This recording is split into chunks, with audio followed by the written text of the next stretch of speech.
Oras na pala para sa Isaw. I saw the signs.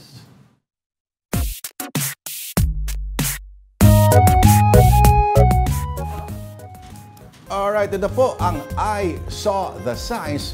Are you this couple? Na edition. Nako, ano kung ibig sabihin to, Tita Pao? Are you this couple? Ito ba yung job? Nako, love is... Ito, not having to hold your farts in anymore. Nako! Yan talaga yung true test, di ba? Kapag comfortable ka na talaga sa... Pag-usapan natin yan muna. Balik mo na. Oo. Naniniwala ka ba dito? Oo naman. Sa'yo ba may mga privacy pa rin na may dangal pa rin tayo mga bilang tao na hindi mo dapat ginagawa sa harap ko yan? Kahit ilang taon na tayo magkasama. Feeling ko yung mga babae yung mas conscious dyan, ano, na ayaw nila basta-bastang umuutot na basta-basta lang. Talagang ginamit mo yung word na yan. Sorry. Para mas makarelate mga tao, the fart, di ba? Girls are more shy about it. Pero pag lalaki, naku, parang after 1 month pa lang... 1 month talaga? Si Andre, parang... Sige. Labas mo lang yan. Hindi, joke. Alam naman niya yun. At minsan naasar pa niya ako. Alam mo nga, one true, pag sa mukha mo na ikaw pinafartan na yun. My God. Uy, marami namang nag-ano niyan. Sorry, pero sunod kong makita yun. Ikaw. Iba na pananaw ko sa kanya. Ikaw ba? Ilang months ka bago maging comfortable? Bago ka kaya mo nang... hindi ka na nag-hold ng fart mo. Fart your... You blame the dog. Hindi mo dapat ginagawa yun. Sa bagay. May paraan naman to suppress the noise. Kung kaya mo i-suppress, gawin mo yun. May paraan naman na gano'n eh. O sisihan na lang. Pag sisihan, paano pag walang aso? Ako ba talaga? Paano pag walang aso? Bakit? Nakikiamoy ka na nga lang. Ikaw pa'y galit. Wait, natatawa ako. Okay, next picture naman po tayo. Okay, next picture. Okay. Ito naman.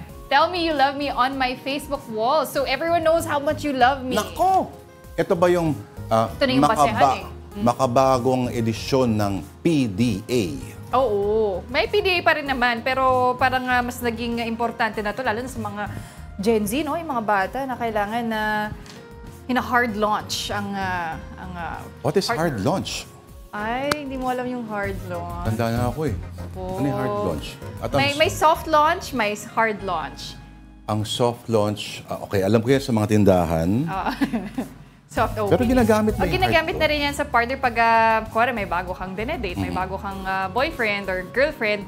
Yung soft launch, siguro kamay lang. Yung hindi mo papakita yung mukha eh. Parang inaano mo lang sa mundo na, parang may dinedate. Dalawang kamay lang. Oo. Or, di ba, or may baso, o ganyan. Pero kapag hard launch na, yun na talagang announce to the world.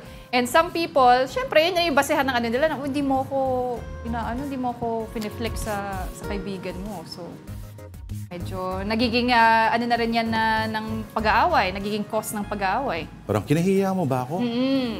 Bakit hindi ka nagpo-post sa dalawa tayo? Oo. Pwede mo sabihin, ang pangit mo eh.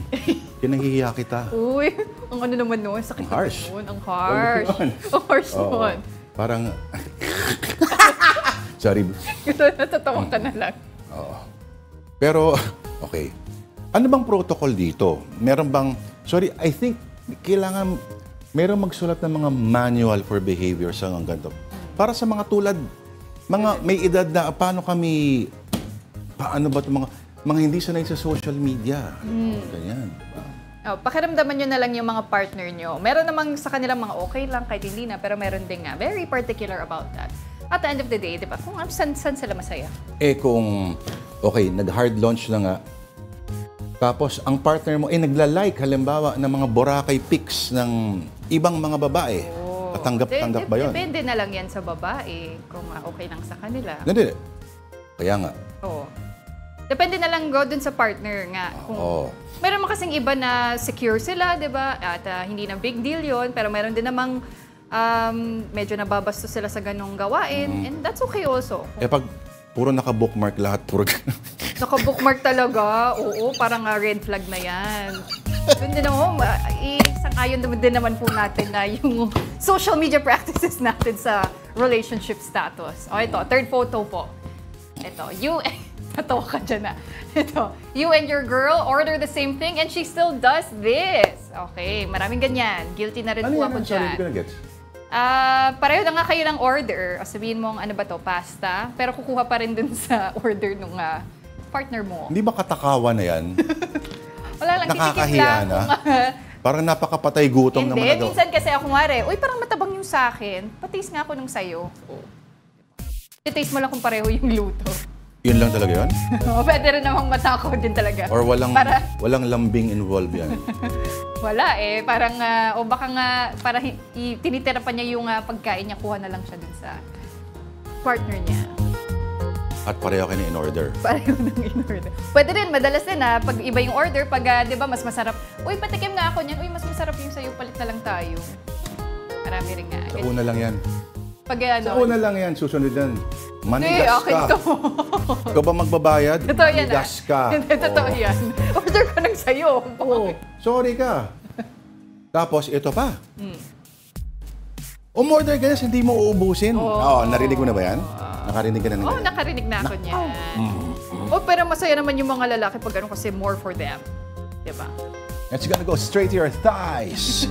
Sure? Alright, ito po. If you've seen the signs, send them to us please at afternoondelighton@gmail.com.